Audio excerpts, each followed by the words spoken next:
It okay, it's recording. Hey, I'm Clayton, and How's it going? this This is is Jeff. Justin and Clayton. We're doing another week of podcasts, week number 2. Yep, we're going to talk about glass door cases, and the two brands in specific, just because this is the brands we deal with, is Hussman and Hillphoenix. So these are the two we're going to be talking about. So which one do you want to talk about first? We'll start with Hussman, okay? And the first thing I think we should talk about is the heaters, okay?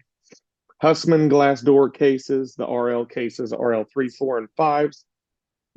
As any glass door, they're going to have heaters on the back and heaters on the front. Now, something very important to remember, there was a management company who serviced supermarkets in Florida, right? Back in the few years ago. And And anybody who does refrigeration every day will know who this know person know who was. know who they were. So the thing that's going on here is what you have to realize is you cannot and you should not use a Hillphoenix heater on a Hussman case or a Hussman heater on a Hillphoenix case. Looks like they fit, but do not do that. The first thing to know with the heaters on the Hussman case is 98% of the time, and Justin can attest to this, that you're going to lose the rear heater. Why, I don't know. There's just a thing. It's going to be the rear heater 98% of the time, right? You're always, and it's going to be on both, but on the Hussman case particularly, you're going to lose that rear heater. Now, the nice part about, sorry, I got my notes here. The nice part about the Hussman cases when you're doing the heaters is you don't have to pull the whole coil out because they have like these little brackets on the back, right? And the easiest way I've found to do it, and Justin can interject when he wants, the easiest way I found it when you pull everything off, they're aluminum. So I reach back with your hand, fold the top three over, pull the old one out, slide the new one in, and then you can just bend them aluminum things back. So you don't have to pull that whole coil out. That's the one nice thing with that. And you can actually slide that coil as well, guys. Yes, you So can. that coil there mounts. So your evaporator coil mounts to your drain pan, right? And to make Hmm. it easier on yourself, sometimes what I'll do is I'll take one side off and I'll Yep. just slide typically the side that is not piped in. So your side that doesn't The have your right valve side. on it, not your valve side, the opposite side, unscrew that from the pan and actually pull that out. That way you have more of an angle to get that heater in there, because sometimes it's pretty hard when you're bent over getting in there. So make it as easy as possible. And also, it is 10 times easier to move that coil out than it is to mess around with those back walls. So you'll end up wanting to ram your head right through the back wall of the case trying to do that. Do you want to explain to them about, like, so the back wall, how you have that one main piece and then you have the small square at the bottom, and you can actually hold that main back wall piece up and then With also take that small Yes. piece out. And baling wire. Baling wire is your friend, man. Every one of these grocery stores, no matter what brand, they have a cardboard baler. And they have this wire. Man, you could take a pair of diagonal cutters or your wire strippers and cut a piece, make an S hook out of the baling wire, and you can hold that back wall up, right? That's going to be your best bet, man. And just with those, going along with those heaters, just, you want to be careful when you're putting them in. Obviously, as you will see on the Hussman cases, it's not a knock towards them, just is what it is. The coils are very fragile. Okay, I'm Mm-hmm. talking like you have a water hose, you can lay them flat with a water hose. Yeah. So just be very careful Very leaning on them and everything. And then the second thing is the fans. Okay, obviously we all know about fans. That's easy stuff, but very important on a Hussman case when it's in defrost, the fans do not run. That goes with all glass door cases. But Justin can explain the fan relay and how that works. But it's very, very important. If you put it in defrost, you're drawing amps and the fans are still running. I'll let Justin explain the fan relay there. So this is a typical fan relay. Okay, so you're going to have your four sides, right? So you're going to have your coil voltage, which is essentially going to control the relay, whether it's going to be on or off, right? And you have normally open and normally closed terminals on this relay, and then you have main power. So this is going to be your coil voltage here, and then you're going to have main power, normally open, normally closed, right? Mhm. So coil voltage is going to determine whether you're sending power in your normally open, normally closed. So your normally closed is going to get power when your relay is not energized. Your normally open is going to get power when your relay is energized. Mm-hmm. And the way the That sounds about right. fans, yeah, yep, and the way the fans, it's good that you brought that so you could show that on Yeah. the on a Hussman case, the fans are wired normally closed, so common and Yeah. normally closed. So, and the reason they do this, it's a very good idea because if the relay fails, the fans fail on. Okay, you'd rather Also, it fail. Go ahead. clicks on. Fan clicks on. Okay. You have two different kinds of clicks ons. This is a fan clicks on. You might lose fan power because of this right here. And the good, This is going to delay your fans. yes, and that's going to be on the Hillphoenix cases, and the good news is Hussman, that is a good point, but Hussman does not have those. If you see That a Hussman case with a fan clicks on, somebody has been farting around in there and they shouldn't have. We found up in a tiny town up in North Florida ish, just north of the Barge Canal up there. We had a store where they didn't know, and dude, we went in there and there was fan clicks-ons, there was relays, there was clicks-ons for relays. So just before you go hacking stuff up, you want to check everything. But the fan relay, and the way it works is the fan relay is wired normally closed. So if it fails on. And so with that coil volt, yes, and so the coil voltage is all those relays are 208 volt coil voltage. They go on the top there. And what they're doing is the way it works when you send power from your defrost contactor in the rack down to the case, it energizes the relay. So the normally closed opens up, fan shut off during defrost. Okay. mm-hmm. And that is very, very, very important. And I try to make sure all the guys have at least one relay on their truck at all times. We go Now, back pretty often. yes. And Pretty one big culprit to them going bad is them getting wet because of store conditions, which that'll be a whole nother thing for another day. But go ahead. Yeah.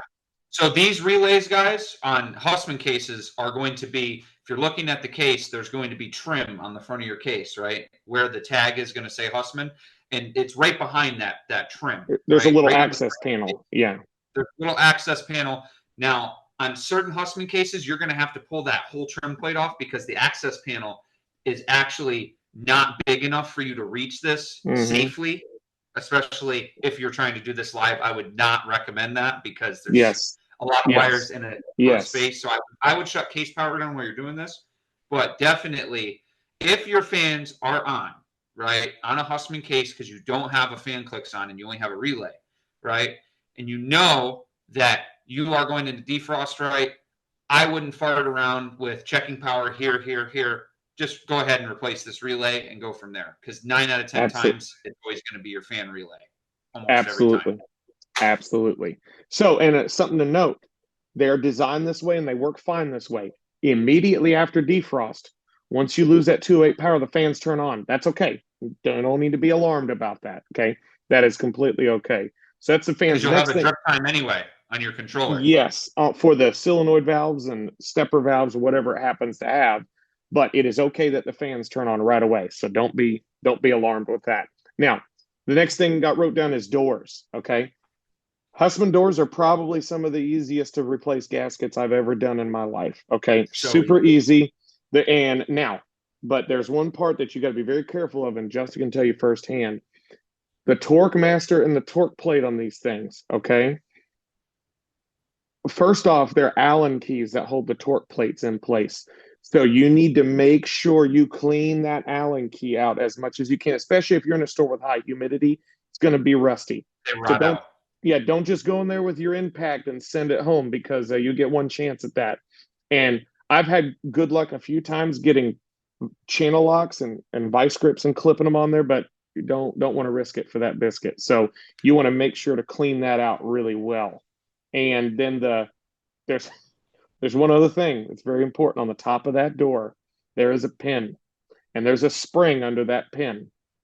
So when you go to take it, when you go to take that door off, when you gotta take the hold open arm off. It will take the hold open arm off, and you get a big screwdriver or something, pry that door off. Once you get it off, there's a pin on the very top, and it's spring loaded, but you could just pull it out with your hand. So if you have two people, it's better. But if you have one, just pay attention because you can ask Justin. It launches into the abyss, and you'll never find it. I've lost them before. Now, another thing, guys, I have found from doing these doors many times. So that pin that Clayton's talking about, there's a little wrapper around it, right? Like a casing Plastic. around it. Yes. It's Yes. plastic, right? Now, anytime I do a door and I replace them, I take that casing off of there, because what you'll notice is that casing will actually fold over and mushroom over if the door is anyway damaged or you're putting it in at the wrong angle, and it will make that pin not squeeze all the way down in the Mm-hmm. spring. So Mm-hmm. as soon as you take that casing off, it will work perfectly fine. I just Yes. had one yesterday that we couldn't. I actually had to take the whole entire top plate off for the door to be able to get it off, because that pin would not depress down. So I had to take the bottom off and the top off and pull the whole entire door off, rather than just pushing that pin down and popping the door out. So Absolutely. I like to get rid of that casing myself. You want to talk That's about torque rods? How to change a torque rod? yes. So the Torque Master, like we spoke earlier, is literally put in with Allen keys. So do not times 1,000 use an impact driver. Okay. No. Use an Allen Don't use key. the impact on any door parts ever. No, no. Just don't So do you it. just take the Allen key, loosen it out. Now here's the thing. All right, obviously, just be mindful. Obviously, this is a dirty job, but that rust water nastiness gets on everything forever. So just have rags and everything ready. When you're getting that Torque Master out, you know, be very careful pulling that Torque Master out. Now listen, when you put it in, you get it all put back together. You're going to use a 1/2-inch wrench. But the key is the cheaper and the chintzier the wrench, the better, because it's really thin metal. There's a place that sells a brand called Hart.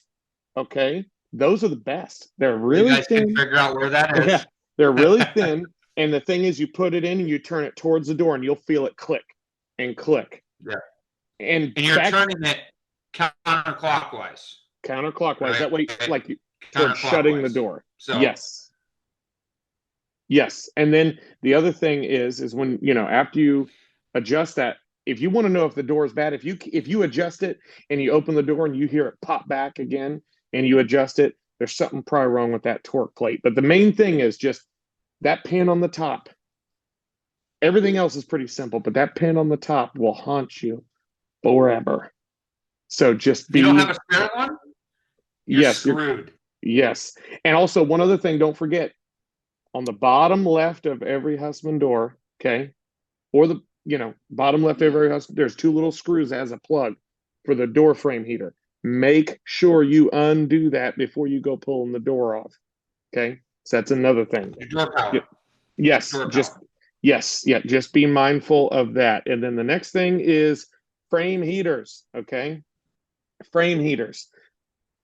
Something to note on a Hussman case: there is one ginormous, really long frame heater. Okay, especially on a 5-door, it goes up and down. Okay, now from experience, if you ever have to replace one of those, all the plates, contact plates come off.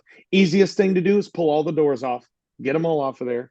So you have a frame heater bad, pull all the doors off, have the store pull the case, all the contact plates off, and do not pull the whole heater off at once and just try to remember where it was. Easiest thing to do is start on one side, put it in as you take the old one out. And you know something, one of our guys found out, Terry actually, used the plastic screen tool from you can get at Lowe's or Home Depot. Little screen roller that you put the spline in with works awesome. You know, you can put it right in, and there's something to pay attention to on the uprights. The heater droops down in certain places so the contact plate doesn't clip it on. Don't just put it straight across, because you get to do it once. You get to do it one time and then it goes boom. So just with the frame heaters, be very careful when putting those on and when taking them off. It is not a race. Okay. No. It is not a race. Everybody's going to pressure you. It is not a race. You'd rather do it once. I've had to do it twice before, and it is not fun. It's a very humbling phone call to make. So. And it's not very often that you're doing these. They No. really don't go bad that often. They normally only go bad when there's a lot of humidity in the store. Really, a lot of the time. Yep. Because I've only seen like 2 of them go bad. I've changed I've changed 2, and that's because the first one I did, I made a mistake and pulled it all off like an animal. And then and then we talked about how to adjust doors and how to change a torque rod and torque master and torque plate. Okay, and now there's one that now on a Hussman case, there's only one clicks on. Usually 90% of the time, and that is for That's the and that's yeah, that's for the anti-sweat heaters. Okay, there's a little Clixon hanging in there. Okay, so yep. if your frame heater's not working, check that first. But man, I mean, really, they're pretty easy cases to work on. One thing you will find, we have a store very close to us that's getting all brand new cases, but they had a national case cleaning company come through. I don't know who it was, doesn't matter. They use pressure washers to clean everything out. And where the drain hole is, okay, the deck pan goes, sealed around it. They blew that silicone out, and Justin's been out there, and all of our guys have been out there multiple times where now the deck pan is swelling up behind the fan. So if you come across it, go ahead, Justin. What Clayton's talking about, guys, is your deck pan is supposed to be sloped, right? A little bit, the slightest bit. So at your ends, it's supposed to slope down towards your drain, which your drain is in the center, right? But if you get water under that deck pan, it's going to swell up and it's going to make bubbles in your pan. And if you see any bubbling, that bubble area is going to ice over. And then you're going to notice that ice is going to go all around that whole pan. And if you're going to work on a case, your evap fans are going to be stopped because there's going to be ice in the whole entire pan. So that is mainly what he's saying, because the silicone has been either moved away and then it's swelling the pan up, or you have a clogged drain and then it's a domino effect from there. And literally, we've had, oh crap, we've probably had 30 cases do this. And the only solution we found is you take the fan plenum, you lift it up, and you put some 3/8 screws in the bottom of the fan plenum just to hold it up just a little bit. And here's the thing. It's going to last about 2 months, and it's going to happen again because there is really no solution for it. But just something to watch out for. And that also, that way, you'll know what's happening. You don't want to waste 5 hours trying to figure out why this happened when you know. So the more you know, right? So go ahead. When the pan's compromised, it's done, guys. So nothing you can there's do. nothing you can do. At that point, it's new case time. Now, Yep. Also, before we move on to the next subject, you'll notice on cases, on the deck pan, there's little circular gaskets, circular rubber gaskets in the pan. And that is where they fill under the deck pan with foam spray and everything else that they put in there. If possible, if you see those moved or knocked out of there, try and put those back in there, because it limits the amount of water getting under your deck pan. And then it's just going to cause more bubbling. There's one case I worked on recently. There was like 5 bubbles throughout this whole deck pan. Yeah. All just everywhere. And then that pan is just completely done, because now your water is not going to be able to navigate around all those bubbles, and it's not going to make it to the drain. So just watch for that kind of stuff. Absolutely. So we'll go ahead and move on to Hillphoenix cases. So, and like I say, just as a note, mentioning these names is not beating them up. It's just who we deal with. So it's just what you're going to say. Yeah, absolutely. And now Hillphoenix does things a little bit differently. The heaters on Hillphoenix are not what they're pieces of wire, either copper or whatever wire, that hold the heaters to the front and the back of the coil. Okay. So every single time when you need to replace a heater on a Hillphoenix case, slide that bad boy out. Right side, loosen the screws like Justin talked, slide it out, put it on, make sure it's fastened in as many places as you can, putting it on the back of that coil. So that's a big one there. And then if he wants to grab those Clixons again, all right, so we'll explain these. Unlike a Hussman case, you are going to have Clixons on a Hillphoenix case. So your orange and purple is going to be your defrost termination. Okay, so the purpose of this, you're going to clip this to your evaporator coil, your 90 elbows, right? So knuckles. Some people call them knuckles, your elbows, whatever you want to call them. Clips right on there. And this is going to get a coil temperature sensor. It's going to gauge how warm your coil is, right? And if it goes above the desired temperature of this Clixon, it's going to stop sending voltage to your heaters, right? And one other thing to add to that, this is like a fail safe, because you should have a Novar CPC microthermal, whatever, that has its own termination. But go ahead. Sorry. Just wanted to, And also this is sometimes useful. So like if someone's in your store that doesn't really know what's going on, they may put like we found a case that someone had put an 1.5 hour long defrost on, and that is just simply too long, right, guys? I mean, that's going to warm your case up if it's ice cream to like 60, 70 degrees. So that's when this would come in, right? Yep. Even if someone put the E2 controller to an hour and a half or 80-degree defrost termination, it's not going to matter because this is there as a last resort, right? It Absolutely. shouldn't be really using this all the time, but this is your last resort for your defrost right here. Absolutely. So another thing with that, you come up to a case and you got A, B, and C in a lineup, and A and C are defrosting and B is not. Okay, you know you're sending power down. That clicks on. Mm-hmm. You could temporarily get a jumper, put it in there, and if it starts working, then you know you have a bad defrost clicks on. So a tip for that, guys, the best way to do this, we like to use OEM stuff if possible, right? It just makes things a lot easier. So these plugs, this is a Molex plug, right here. Clip on the old, if you think it's bad, right, on this old click-on, cut it here, right, and do a wire nut. Put a wire nut right here, and that way you're just jumping it out with the pre-existing wiring harness, so you know it's going to be secure on there, and see if it works. And then when you go to replace it, you put a new one on. You can take that jumper and you can have that on your van for future use. You'll accumulate several of them after a while. And you notice where Justin said to cut it as a test. He ain't cutting it up by the plug like a scrub, okay? Cutting it to where you could put the old one back in with some connectors if you need to. That is key. Don't just go slicing and dicing with no, Don't cut it here. Okay. Don't cut it right here, guys. That's not enough. You're going to screw yourself over like that. so that's the defrost one, and then the fan one. We'll let Justin explain the fan clicks on there. So this is a fan clicks on. It's going to be black, right? And the purpose of this is, so what you'll have on most controllers is once you go through defrost, you'll have a drip time, right? It will go into drip, which means it basically won't turn on the refrigeration solenoid, right? But this is important because let's say you don't have a drip time, whatever the case, right? You want to make sure that your coil on a Hussman case versus a Hillphoenix case, a Hussman case doesn't have this. So a Hillphoenix case is actually going to run the evap coil down to about 30 degrees normally before it turns the fans on with this clicks on. So this is going to stop your fan power in this switch, and then it's going to send it once your coil gets cool enough. Now, one thing we've had with these clicks-ons, the turning back on is great. The turning off is the real problem.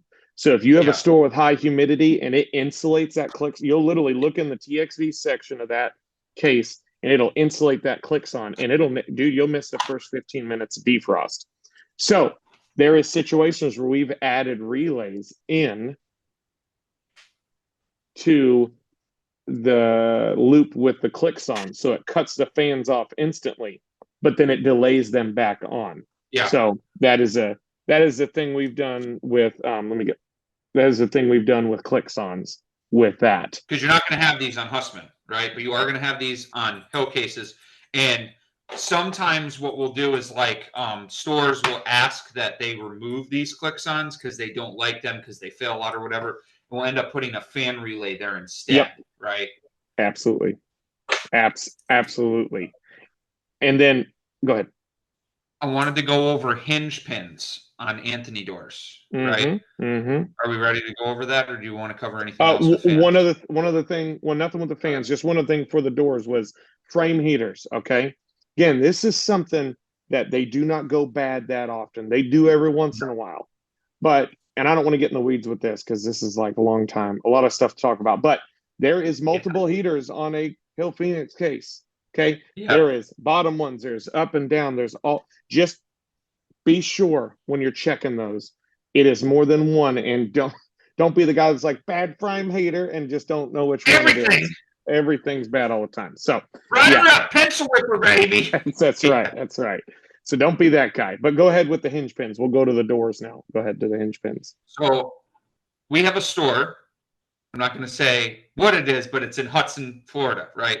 And in Florida, it gets very humid, as a lot of people know. And if you don't have proper dehumidification in the store, you're going to have extreme sweating, right? Your cases are going to be dripping all over the place, right? So on the top of a Hillphoenix door, you're going to have a hinge pin. I wish I had one to show you guys, but it's basically just a plug with some connector prongs on the end, right? And Mm-hmm. you'll notice if your door is dripping a lot, it's going to drip right on this component. And this is live power inside this component, right? And Mm-hmm. what the purpose of this is, on the top of your Hillphoenix door, this plug transfers power from a adapter on your door frame to your actual door itself, your door that Mm-hmm. opens, your glass door, right? So you have an adapter on the door frame, and then you have a plug on the glass door.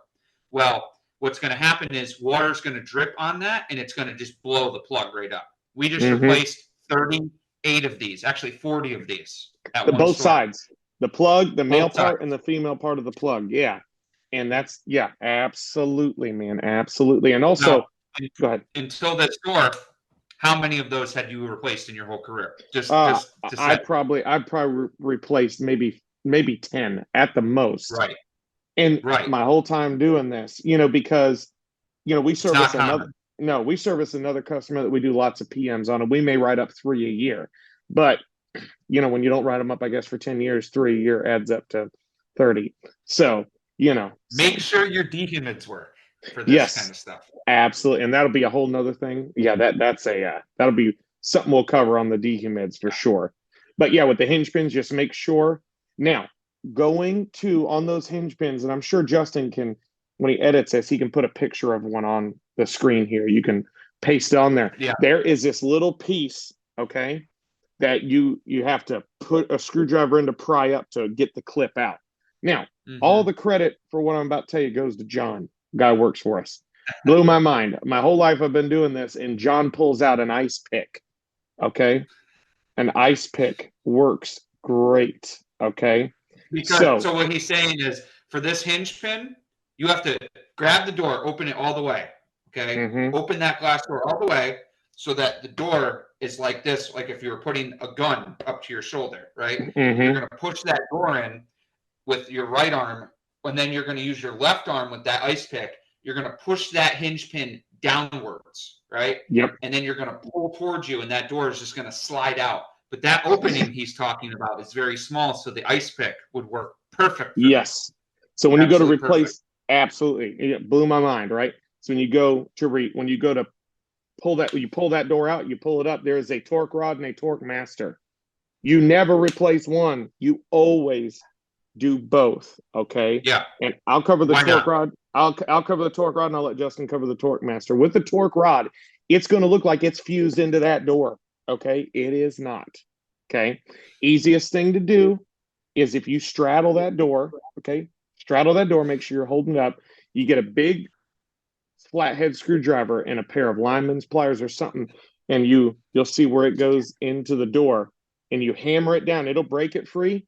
Pull it out, put it back in. Now, something I missed. There is a little red plastic thing or a yellow rubbery thing on the end of the torque master. Don't take that off. Put it in there with it, okay? It'll help you out. Leave that in there, and once you get the torque rod up to the door, you're gonna have like that much space. Just tap it on. Not like a animal, okay? Just tap it in there.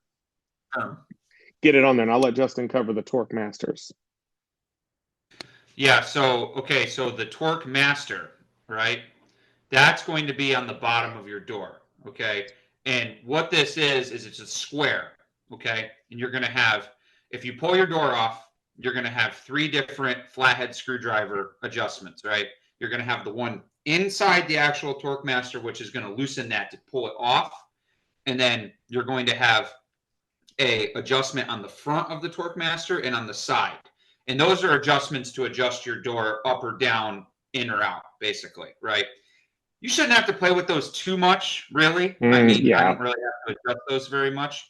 But the nice thing is sometimes you can adjust them, right, to make your door seal a little bit better, shut a little bit better. But I will say, like he's saying, when you have a lot of humidity, a lot of rust, a lot of rot on these torque masters, when you try to screw that torque master out and pop it out of the bottom of the door, a lot of the time they don't come out or they'll break.